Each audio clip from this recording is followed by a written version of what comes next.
from Siberia.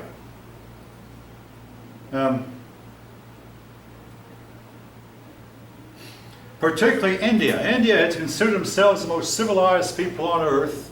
They resented the presence of the British, and this was to eventually lead to India revolting, led by Mahatma Gandhi, whom we'll talk about in a later chapter.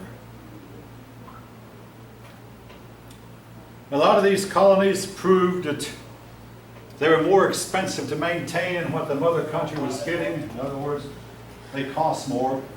Right now we still have, the United States still has Puerto Rico. I don't know if you know it or not, but Puerto Rico today is in shambles. At least one of you is nodding your head like you've heard that from another source. Puerto Rico is in shambles, and the United States feels like it's not getting out of Puerto Rico what it's putting into it. So we're not really helping Puerto Rico that much. Again, some of you might know more about that than I do. The Hurricane Matthew, that actually closed this school for a day in September 2 years ago, did some damage to Puerto Rico that Puerto Rico has not recovered from since. So these colonies have proven to be more expensive to maintain than what we're getting out of them. And also local customs, oh yes, often conflicted. Now, this is particularly true of India. Now, when the British went into India, the people of India had a custom that allowed 9-year-olds to marry, and the rest of the civilized world is, I'll say civilized because that's what I was taught, but the rest of the Western world, I'll put it, said to India, you have to stop this. This custom is barbaric. Now this was especially true because of another custom in India that said that when the husband died, the wife was to build a fire and throw herself on a fire and commit suicide so she would not be a burden to her children. This custom called Zanj. Well, let's put it this way, folks. Supposing a 30-year-old man marries a 9-year-old girl, guess which one of them is likely to die first? I mean, anybody's guess. Even if they're both 30, generally the husband dies first. Not always, but oftentimes the husband dies first. And then the wife who's left behind was expected to burn herself alive. Well, the British were told by the rest of the world, you need to stop these customs. They're barbaric. And other customs like that they found in the Far Eastern countries, that some of them are so bad I'm not even going to mention them here. But there's customs that Western peoples considered really, really barbaric or gross, came into conflict with the local customs. Oh yeah, another thing about India was its treatment of its outcast. The rest of the world said, you need to convince the people of India that they need to promote and elevate their outcast and not keep them downtrodden, that the way they treat your outcast is uncivilized and barbaric. Eventually, the people of India caught on. The plight of the outcast or the pariahs is getting a little bit better as time goes on. Now, if you talk to a man from India today, he'll say, oh, we no longer treat our outcasts that way. We even allow them to marry. We educate them. And to some extent, this is true. But some people living in India know that if a person marries a person from another caste, the wrong caste, their families can still kill them. Any Indian person you talk to will not admit to this, though. They'll say, oh, we once did this, we're not doing it now. Other persons will say, well, and mostly they're not, but some of this still goes on. Now, one thing that happened, World Wars I and World Wars II, 2 world wars, made colonialism much more expensive. And particularly at the end of World War II, almost all these nations freed all their colonies. In 1960, Great Britain freed Jamaica. In 1960, the Congo was freed by Belgium. I mean, to give you an example of what happened in the Congo, there was a man who was seen carrying around a suitcase, a fairly large suitcase. It was empty. Finally asked him, well, what are you doing with this empty suitcase? He said, oh, the Belgian governors promised us independence in 1960, and when they give us our independence, I want to be able to carry plenty of it around in a suitcase. This actually is supposed to have happened. Now, again, I think he was thinking that independence may have meant a whole lot of money or whatever. Whatever independence meant, he wanted to carry it around. Now, this is not as true. I mean, I'm going to jump ahead a little bit, but when the African colonies were released, their first move was to try to form socialistic states, and it did not work.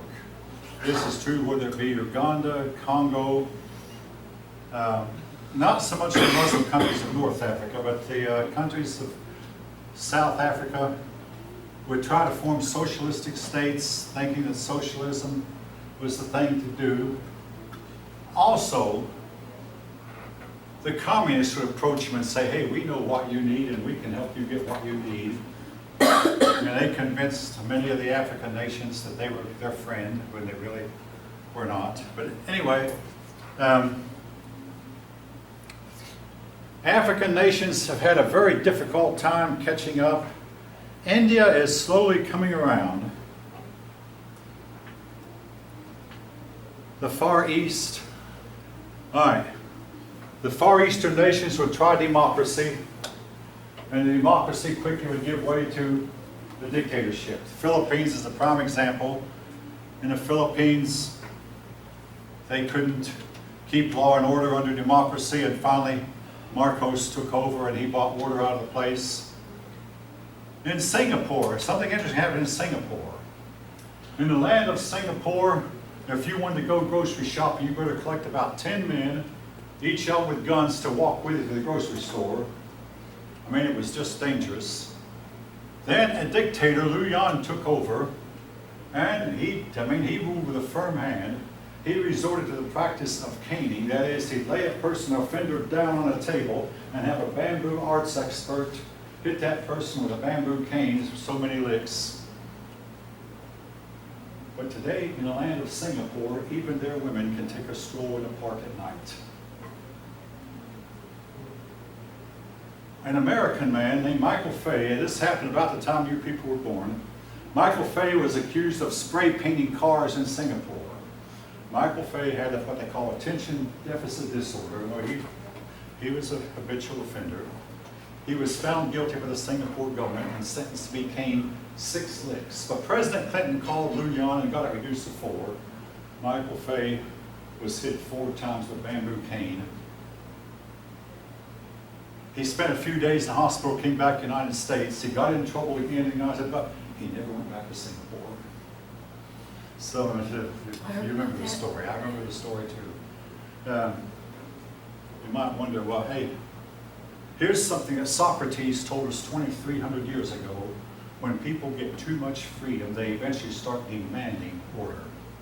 And if we get tired of punk kids tearing up our flower beds, knocking over our mailboxes, or gangs of them violating, I mean, it was just here in Atlanta, a case where somebody used Facebook to catch a gang who was breaking windshields out of cars, stealing guns, computers. You heard about it? Yeah, this happened. If we eventually get tired enough of this, we might resort to some of this stuff ourselves. They took a poll back in 1990 and they found out that 38% of Americans favor caning as punishment for juvenile offenders. That's a high percentage, folk. And again, probably a lot of it is simply we're tired of this. But anyway, Liu Yan brought order to Singapore, and the people of Singapore loved him. I mean, he was as good a dictator as you could ask for. He was not corrupt. He made his officials fear being corrupt. He killed a few folk, but there were persons who deserved it. If you believe some people deserve to be killed. But he killed a few folk, but it was not a bloodbath, and it was not a reign of terror. The people in Singapore who were upright, morally upright, hardworking, law-abiding, which was 95% of them, had nothing to fear from him. And they no longer had anything to fear from the bad guys either. All right, and anyways, this is one example of a colony that got independence and was successful. you have a harder time finding cases like this outside of Asia. I mean, for the Far East, the Far Eastern countries. Most colonies have been freed. Now, France still has a lot of the dealings with Algeria.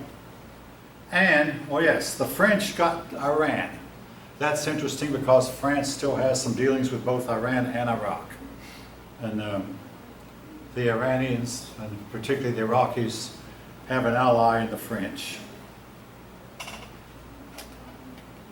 All right.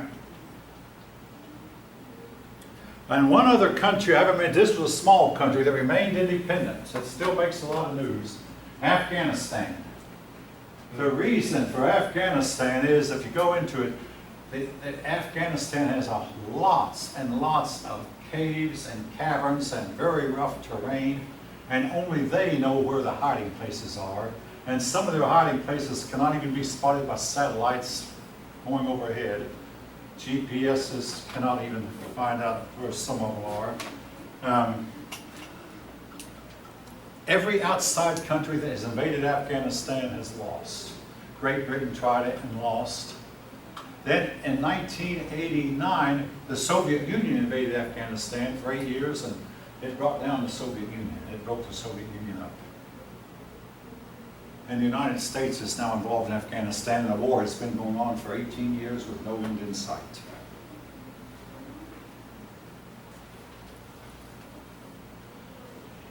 All right. So much for imperialism.